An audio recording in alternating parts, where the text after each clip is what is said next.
What is a PNF stretch? Hi, I'm Hayley from Parallel Coaching, and in this video we're going to explore proprioceptive neuromuscular facilitation, aka PNF stretching. And you need to know this as part of your level 3 PT qualification, as part of the planning section, but also in terms of your assessment and instructing skills.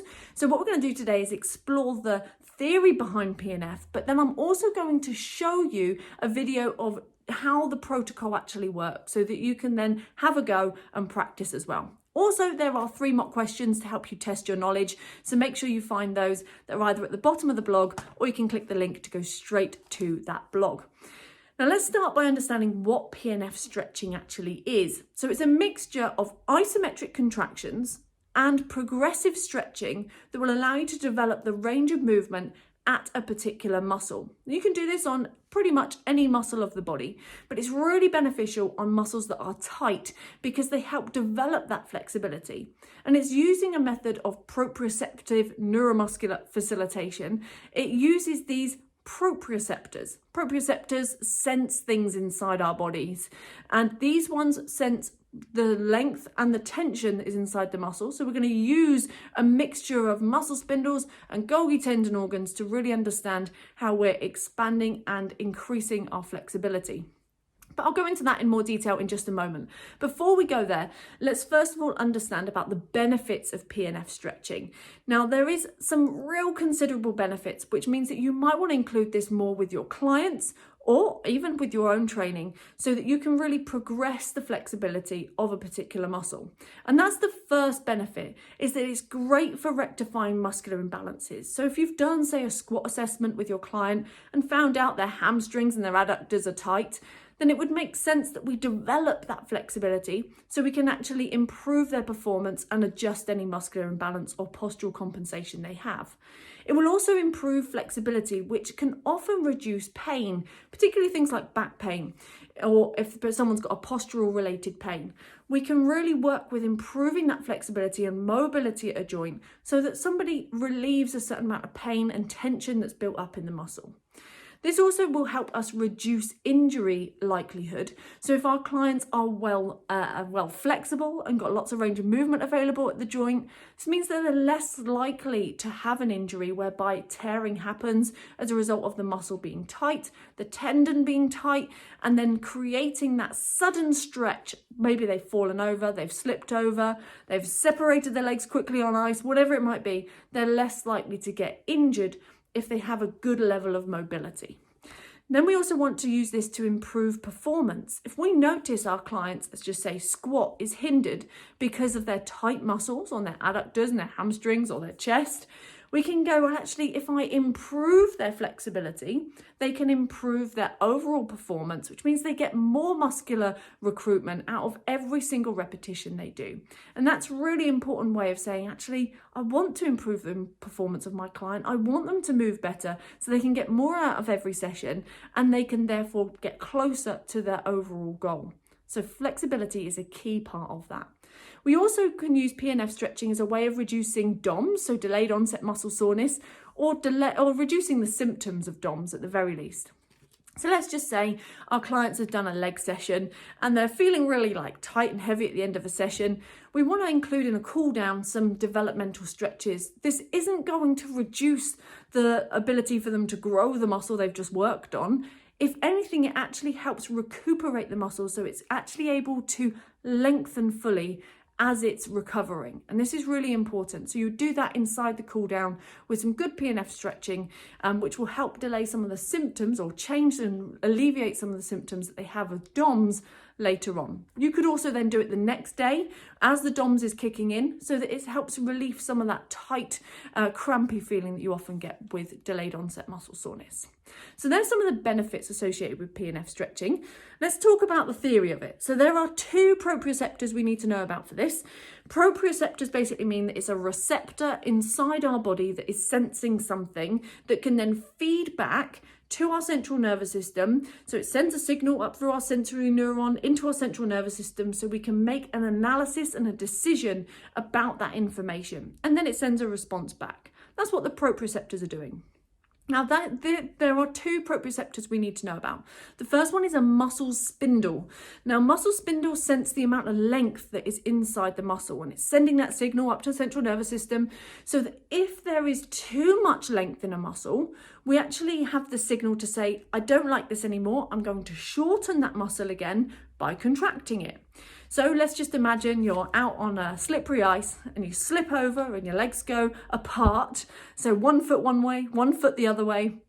And you get that sensation of, I've now stretched too far. To avoid injury, your muscle spindle goes, that's too far on that stretch. Pull it back together and contract that same muscle. Bring it in and shorten the muscle so that we are back to safety. And that's why we have our muscle spindles. And this is what we call a stretch reflex. You get to full length and then it encourages it to contract maximally. Now, we also have something called a Golgi tendon organ, which is the other proprioceptor. We're going to call this a GTO. Now, this Golgi tendon organ senses tension. So with the Golgi tendon organ sensing the tension in a muscle, if you get close to cramping, your Golgi tendon organ is going to send a signal up to the central nervous system. We need to relax that muscle right now so that we actually relax out of it and avoid any injury or cramping. So we now have this playoff between the stretch reflex of a muscle spindle and the inverse stretch reflex associated to the Golgi tendon organ. Now we have the ability to play these two off against each other, which is what we do in proprioceptive neuromuscular facilitation, so we can maximize the stretch and availability. Now, the idea here is that you will need a partner for this. So as you settle down, I would like you to watch it to start off with. I'm going to give you a video whereby you've got all the protocols set out. And actually this video is from our Fit Progressions program, and the Fit Progressions program gives you everything you need to know about how to program and work with clients safely and effectively to get a result. One part of that is flexibility and cool downs, and that's what we're talking about in this video. So I'll show you, using Neil to help me, about how you actually go about bringing about the PNF stretch. And you'll notice there'll be a cycle between an isometric contraction, whereby the Golgi tendon organ is basically screaming out, the tension's too much. And then the relaxation phase and the lengthening of a muscle, whereby the muscle spindle is saying, the length is too much. So we play one off against the other by cycling between an isometric contraction and a lengthening of that muscle. So that's what we're going to do, and I'll leave you in turn with this video right now. So let's have a look at the video. Now we're actually going to use the hamstring stretch on Neil today. He's following a bout of exercise yesterday that's left his hamstrings quite tight, so it's a perfect demonstration for you, and it allows us to show you the time frames. So we're going to look at contracting for 10 seconds and relaxing for 30 seconds, very similar to what we've done in the crack type of stretching earlier. So for this, if Neil can straighten out one leg, and this is going to be ready to use for a hamstring stretch, so similar to a lying hamstring stretch. I'm going to make sure his back is on the floor, and throughout all of this, his hips and pelvis need to stay down, core engaged, and you can relax your upper body. So from here, I'm going to lift the weight of the leg. I'm going to hold the weight of the leg in position. I can actually rest this on my shoulder and support with my hands. If you're taller, you might want to stand, or if your client is taller than you are, you might want to stand and actually use your hip as that position. But the main thing to think about here is your comfort. You don't want to be stooped over or hunched over your client, because you're going to be here for quite a few minutes. So think how you can be comfortable and have a nice straight back. Now, the actual protocol here is that Neil's going to have a stretch for the hamstring, which you can actually feel here, can't you? So I can feel that he can sense it, but he's kept his knee straight and his hip on the floor. So in that position, Neil's getting hamstring stretch. We're holding this for 30 seconds so that he can really feel that stretch. And then he's going to breathe in. And as he breathes out, I just want you to now push into my shoulder. So he's going to push into my shoulder for 10 seconds. And as he pushes in, it feels about sort of like 50% effort. If that feels too much, you could ask them to put less in, but they want them to really push using the same muscle. The agonist muscle, this hamstring, is the same muscle that they're isometrically contracting with. Then he's going to relax, so breathe in, relax, and as he breathes out, I can increase the stretch, and you'll notice that I've actually been able to increase that quite considerably. Now we can hold that stretch for another 30 seconds. Again, you can rest that position onto my shoulder so that I can have a nice straight back. Now what we're doing here is that when the stretch gets too much, the muscle spindle is basically screaming out to our nervous system saying, this is too much stretch. So we go, right, let's contract that same muscle, which normally would mean it would get shorter, which turns off the muscle spindle's signal. But instead, he's isometrically contracting by pushing into me the whole time. And then we get to the point whereby the Golgi tendon organ says, the tension in this muscle is too much.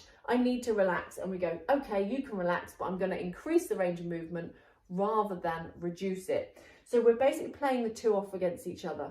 We've got 30 seconds of stretching, 10 seconds of isometric contraction where they're pushing into you and your shoulder.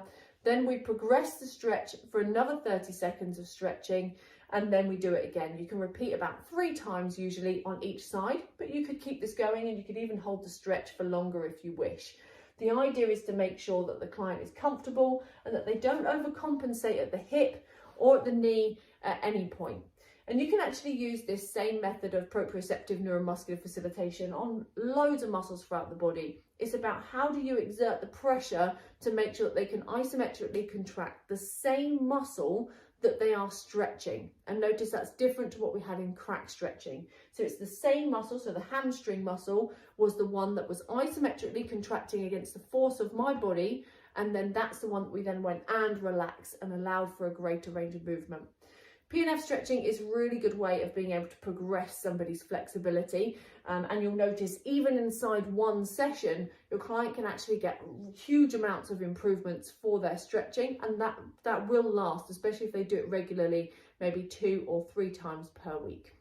So to recap, we had 30 seconds stretch followed by 10 seconds contraction of that same muscle. And this is really important that you're now able to see that you're cycling between the length achieved and the contraction of that same muscle. And this is really important to make sure that you're increasing that range of movement. And you'll notice that you'll be able to get really good range of movement improve every time.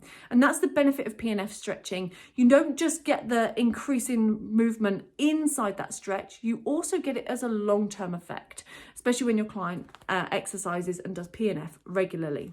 So you can use this same protocol on many different muscles. You could do it on the chest, on the adductors, on the hip flexors. There's lots of different stretches you can do. And we've shown you on the hamstrings for today. But you can find out much more about stretching techniques, flexibility, planning, and how you periodize flexibility, including PNF stretching, inside our Fit Progressions program. All you need to do is click the link to find out more about this, and it will literally outline everything you need to complete your PT case study and to get clear results with your clients every time.